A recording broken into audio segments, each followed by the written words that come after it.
So I'll be doing my rebuttal and responding to Vasant and Sean. So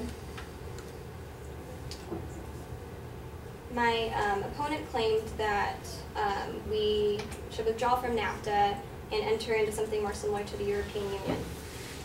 But stricter trade policies don't work. According to USA Today, when Washington has experimented with highly restrictive trade policies, the results have been disastrous. A 1930 law known as the Smoot-Hawley tariff is widely seen today as a major contributor to the Great Depression. In today's dynamic global economy, there is no evidence that restrictive trade policies would stave off job loss and reduce income inequality. And in placing more tariffs, even if they're more reasonable, it can cause for retaliation from our bordering nations. And currently the U.S. has free trade agreements with 20 other countries. So, and we're currently in negotiations with an even larger free trade agreement with within the Asian Pacific. Globalization cannot be stopped, and free trade agreements are part of globalization.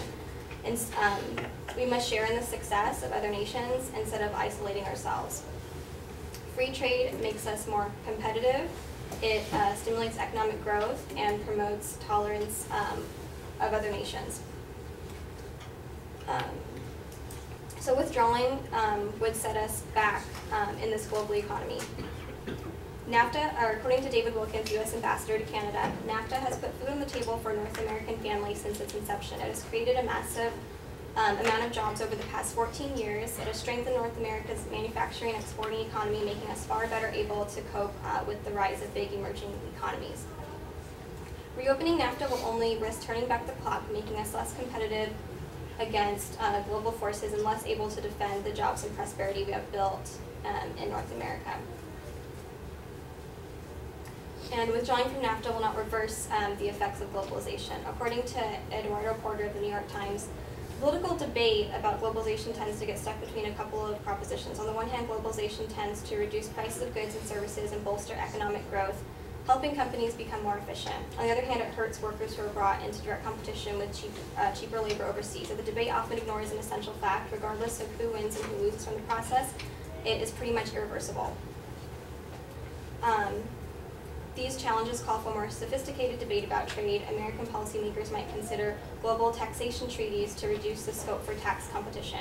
And they could think about the kind of safety net needed to protect workers from the dislocations that the relentless onslaught of globalization is sure to bring. So withdrawing from NAFTA isn't, like I said, going to solve any issues with globalization. So free trade both creates and eliminates jobs, but withdrawing from NAFTA will not bring back jobs that have been outsourced or eliminate the competition for low-skilled jobs. It will only eliminate millions of jobs that it currently supports. We need to remain competitive with other countries, but also focus our attention on helping Americans to cope with job loss by providing social programs and safety nets and promoting higher education.